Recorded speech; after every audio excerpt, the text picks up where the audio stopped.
Professor Kursu, you are here? Yes, yes. Yeah. Hello. Okay. Yes. Thank you, sir. Thank you very much. Professor Kutsu will give a talk in this webinar, which is pulsatile drug delivery system. It is really a novel strategy in the treatment of various diseases. Yes, we are very eager to listen to you at this particular webinar, and it has. I am very pleased to see your the detailed CV, and it will give me an immense pleasure to me if I introduce you before the August gathering in the form of your very salient research profile. So, Professor Kutso, his employment is August 2006 to March 2007 as a lecturer, College of Pharmacy, Azamgarh, Uttar Pradesh, India. Then 2007 to September 2007 as a lecturer, Department of Pharmaceutics in SHM, Kolkata.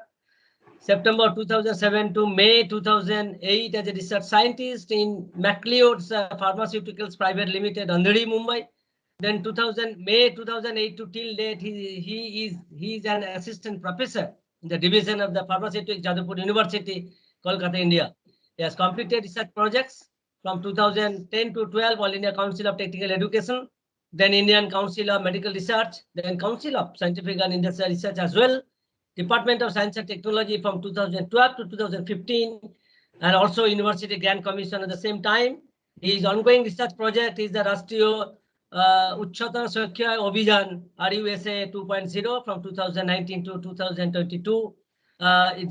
This duration of his present research project. He has scientific publications more than 30, presentations at the professional conferences around 21, workshop and training number 6, teaching experiences 22 years. He is a supervisor of master of pharmaceutical students 25, and almost 10 students have completed their PhD under his able guidance and he acted as a PhD supervisor for 10 students. The 4 more students are already with his hand who are pursuing their PhD under his research guidance. He has a strong academic services. He's a reviewer of biological macromolecules, Journal of Drug Delivery Science and Technology, Journal of Colloids and Surfaces, Physiochemical and Engineering Aspects, Journal of Controlled Release, and he has a general research interest on nanostructure, lipid carrier, solid lipid nanoparticles, mesopora silica nanoparticles, and carbon nanotubes, pulsatile drug delivery, pharmacokinetics modeling, transdermal patches, implantable drug delivery, and analytical method development. So we are very fortunate enough to have Professor with this Professor Kursu amongst us. And with this thing, I request Professor Kursu to start his deliberations. And you have been allotted for half an hour for completion of your presentation, sir. Please. Okay, thank you. Good morning, everybody. Chairperson, distinguished delegates, dignitaries, and research scholars present here.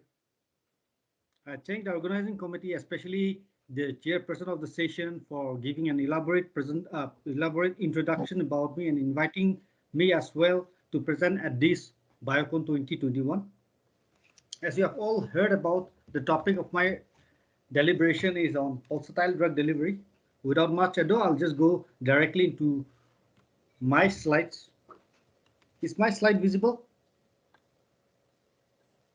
Yes. So to continue with it, our main objective of drug delivery is that we try to take a simple chemical entity that gets absorbed predictably from the site of its administration. In the past decade, what happened is that we were having more emphasis on constant drug release pattern. However, today we come across and see that the effectiveness and the toxicity of any drug depends on the schedule within the 24-hour rhythm that we administer the drug.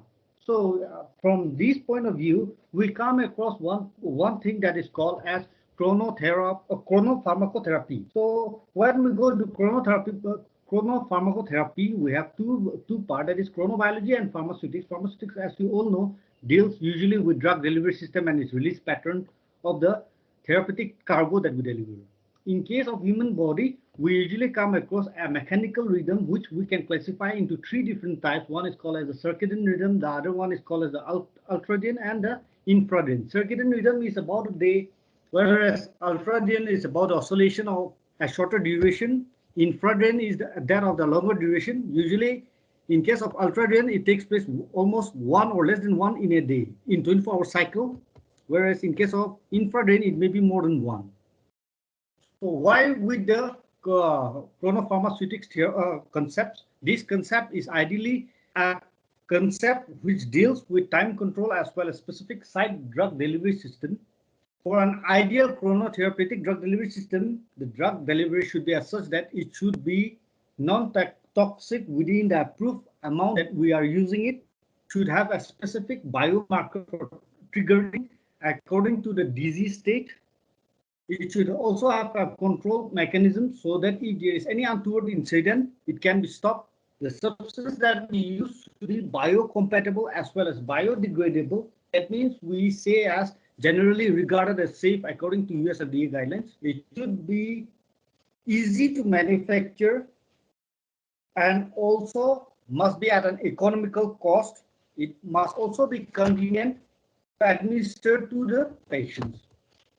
Going back to it, in this slide, I would like to emphasize and show that our body has a 24-hour regimen.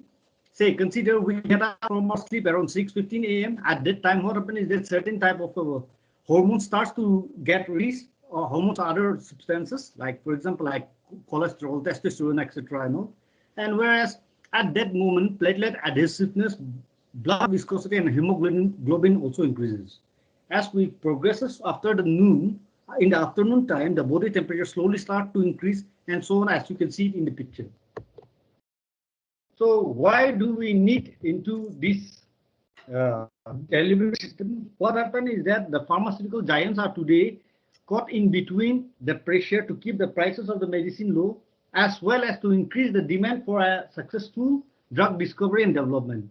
For a new drug molecule to come to the market, it needs at least 10 to 12 years of its trials, as well as it incurs a lot of capital. So in order to look into it, if we take these type of substances, the drugs, and make it into a novel drug delivery system, which may incur much more less cost and much more less time, it can give a new life to those of the existing drug which we may have thought it as an obsolete, and can bring about its exclusivity according to Hatch-Waxman.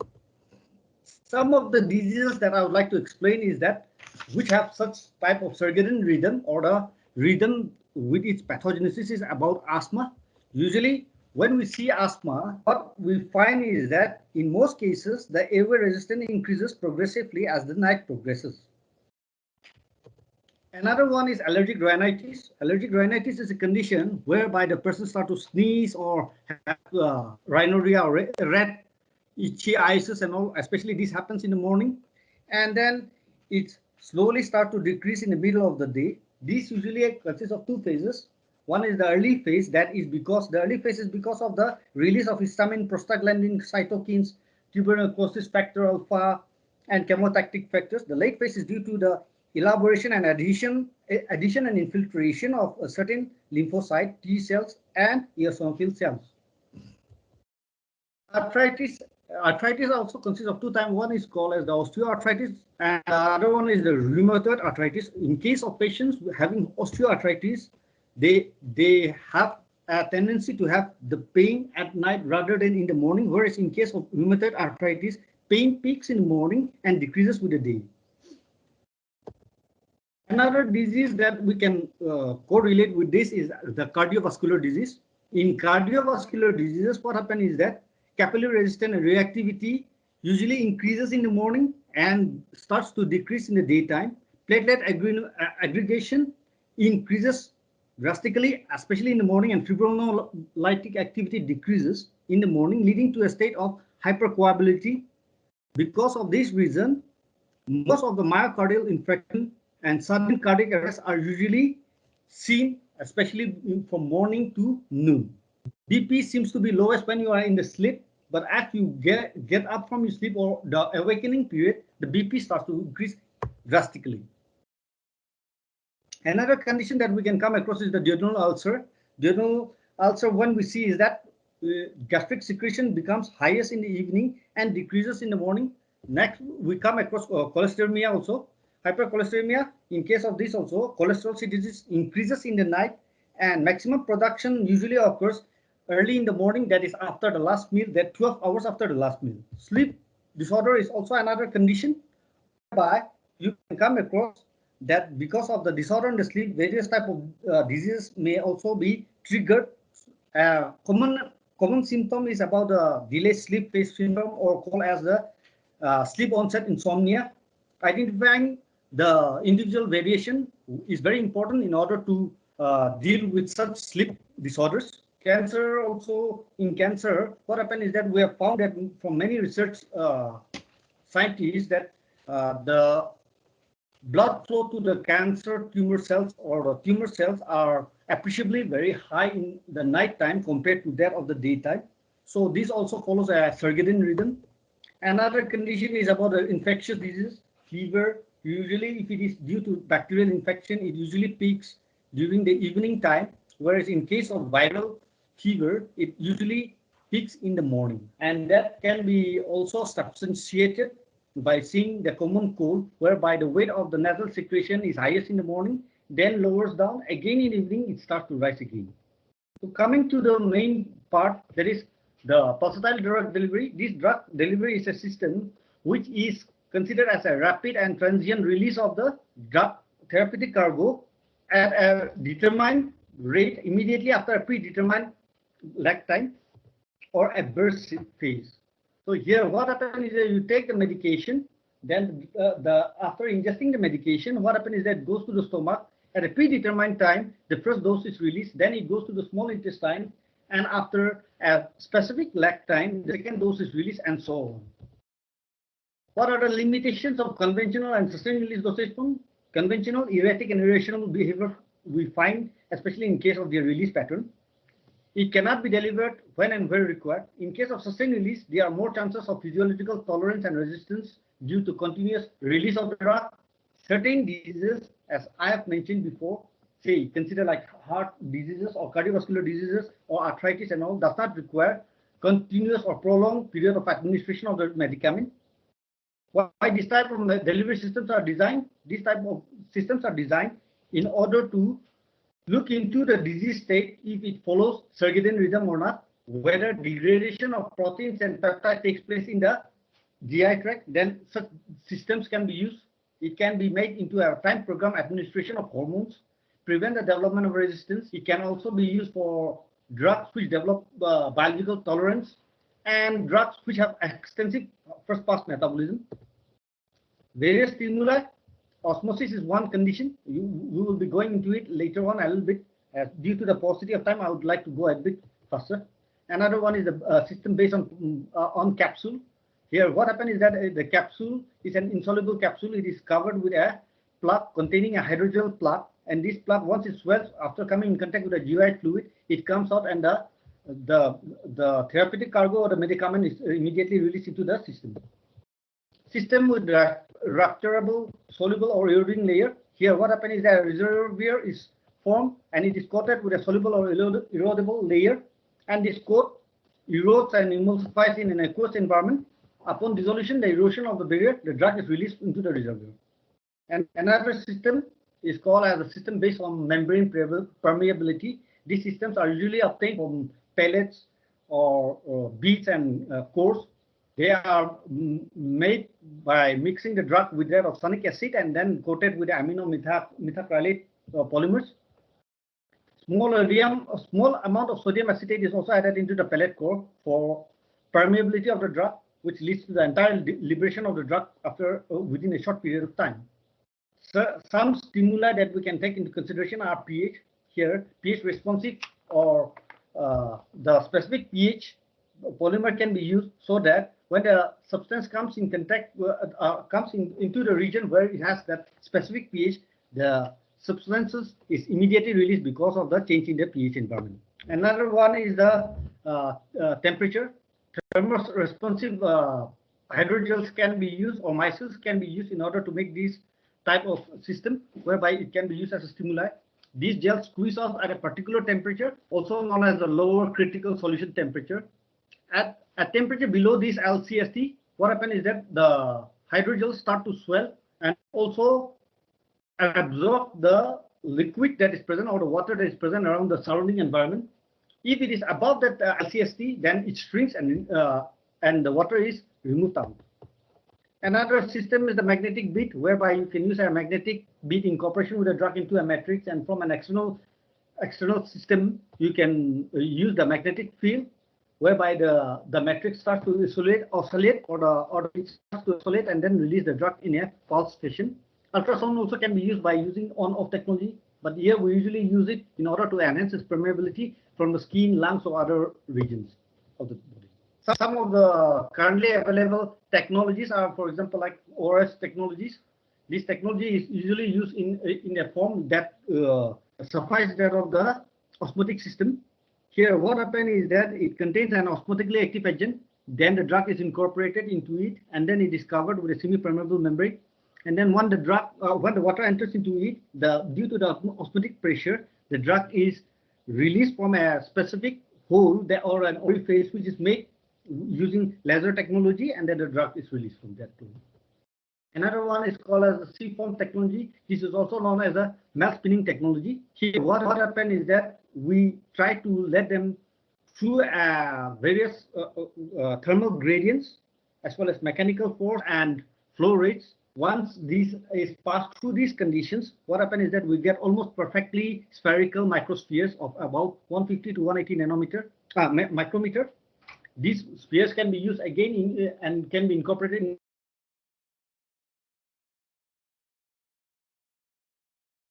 another system is called as the Contine technology. This system is also a system whereby molecular coordination complex is formed between a cellulose polymer and non-polar solid aliphatic alcohol.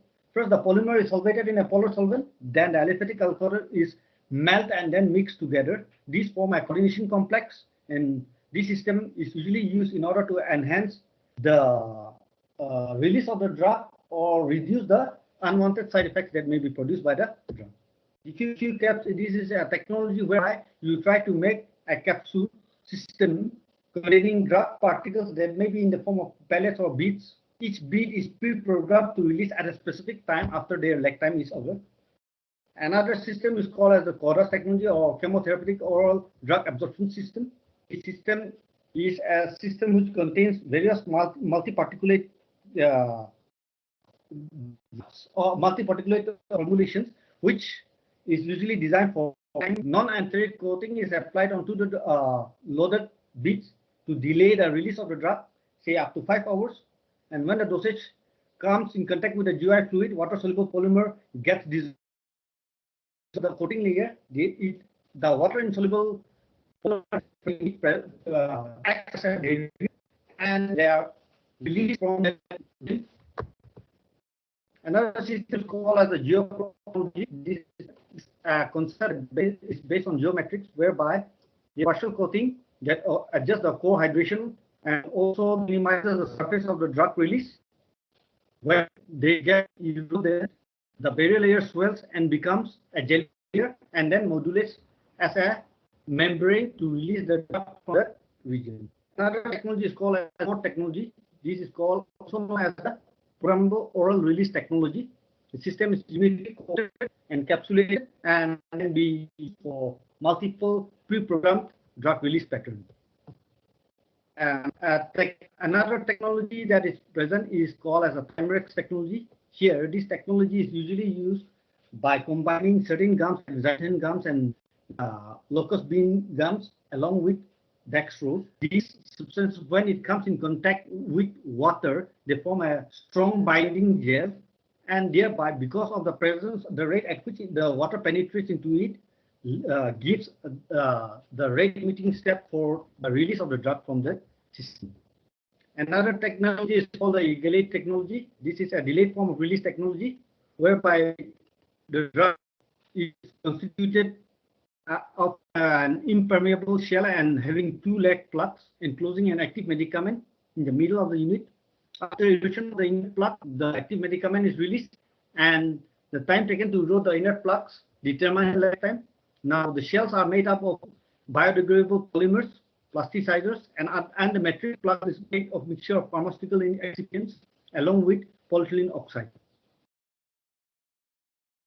Another system is called the chronomodulated system, the chronomodulated infusion pump. Here it is an implantable infusion pump containing insulin and is placed surgically within the subcutaneous tissue of the abdomen. Then a catheter leads from the pump through the muscle layer into the peritoneal cavity where it floats freely. This pump is then used to liberate the active medicament, and it can be refilled after every 1 month or 3 months by inserting a needle into the pump and then filling it up under physician's observation. But not least, the control release microchip.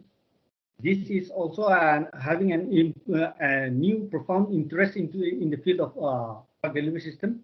It is based on solid state silicone microchip, and it is an alternative technique to deliver drug through a pulsatile manner.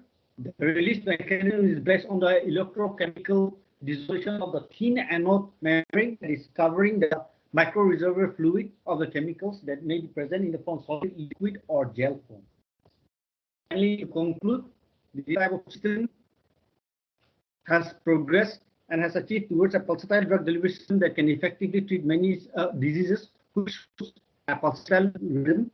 Consideration in this design of the polymer is based on the pulsatile system and the ability with that of the toxicity we looked into before being used.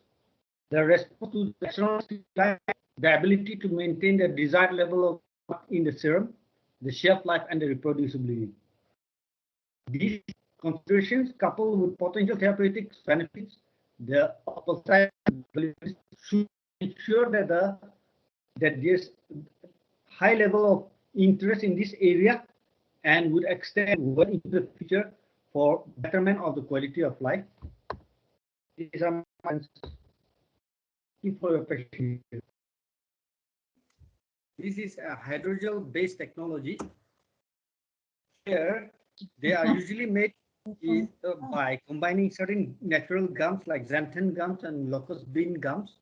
Mixed along with dextrose. When this mixture comes in contact with water, it forms a strong binding gel, and the rate of the amount of the water that enters into or that penetrates into the system or the matrix will allow it to give subsequently the amount of the drug that gets released from the system or the matrix. Next, we have a technology called as the EGALATE technology. The EGALATE technology is based on the delayed release system, whereby it consists of an impermeable shell with 2 leg plugs consisting of an active medicament. After the inert plugs erode, the active medicament is released. Time taken to erode this plug determines its lifetime, at what time it will be releasing. The shells that are used are usually made up of biodegradable materials or biodegradable polymers, while the matrix of the plug is a mixture of pharmaceutical excipients containing polyethylene oxides. Next, we have the chronomodulated infusion pump. It is an implantable infusion pump consisting of medicament such as insulin that is placed surgically in the subcutaneous tissue of the abdomen. A catheter leads from this pump into the muscle layer of the peritoneal cavity and lies floating out there freely. Once the insulin is used or exhausted, it can be refilled by introducing a needle into the pump and refilling it after 1 month or after 3 months as the pump desires. Lastly, it is about the renewed interest in controlled release microchips. The slides, sorry, Professor Ketu, the slides are not moving. Is it moving? Slide, no. No. You were discussing a different slide. This was already discussed. And we were in the previous slide. It's not moving actually. Now it's fine. Yes. Yeah, it is fine. Now it is fine. Now it is fine. This will be my last topic of the slide. That is about the control release microchip. Yes, silicon solid state microchip is used as an alternative technique for pulse release of the drug or the medicament. The release mechanism is usually based on the electrochemical stimuli that is produced by dissolution of the thin anode microlayers or micromembrane that covers the microreservoir of the drug. And when these microreservoirs are usually filled with solid, liquid, or gel form of the medicament. And then once this is dissolved, or the thin anode membrane layer dissolves, the drug is being released.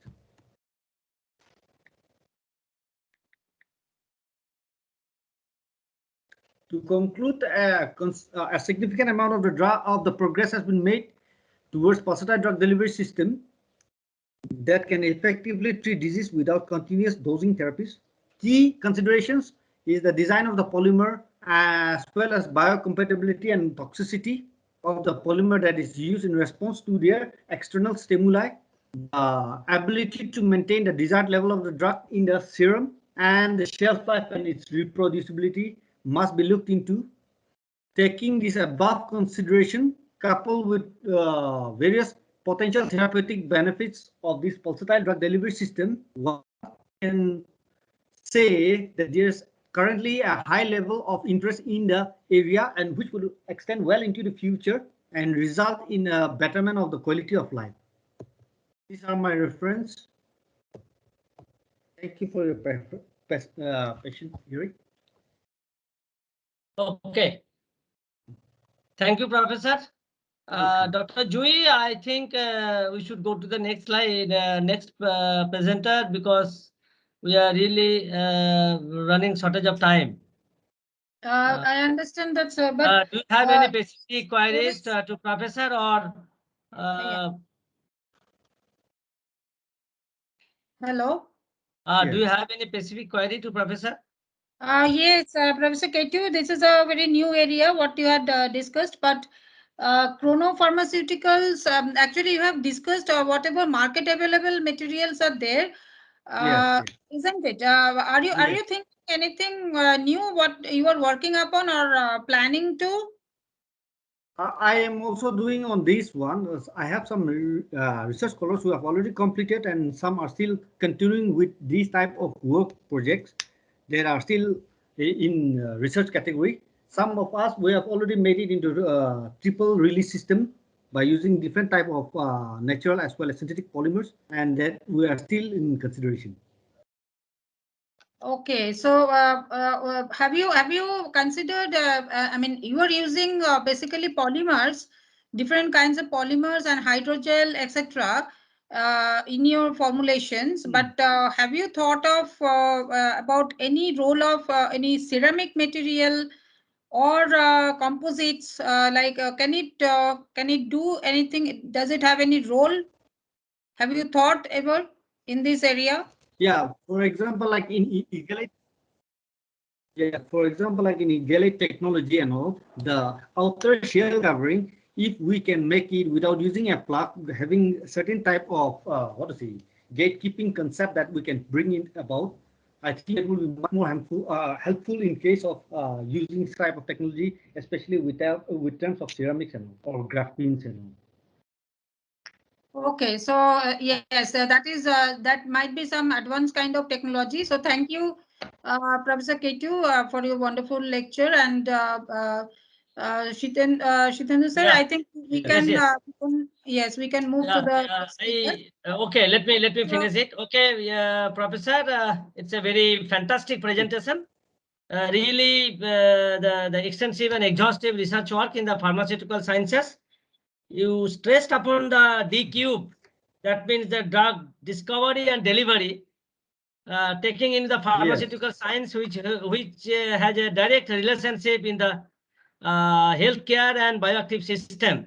So it's a very good areas, and the lot of potential research work you have carried out. It's a very new thing in the pharmaceutical sciences as well as the healthcare. There are many questions. People and particularly the students, they are those they are in their mind, but somehow because of the time constant, I'm not able to move to that direction. However, they will contact you over email or phone call, something like that. And since you are our neighbor man, so absolutely no problem. In person, we Yes. can meet and discuss at any point of time for the pharmaceutical research Sure. work which you are pursuing at Jadavpur University. Thank you so much once again, and on behalf of the organizing committee and on behalf of Director CGCRI, I convey my sincere thanks Thank you. for sparing a good moment Thank at this tough time with us, and has given your kind consent to deliver this informative presentation on this area. We are really happy to see the DQ, drug discovery and delivery. Thank you, sir. Thank you so much. Sir, we will take a Thank you. snap together. All the viewers who are there, attendees who are there, please make your camera on. We can take a snap with Professor Ketu.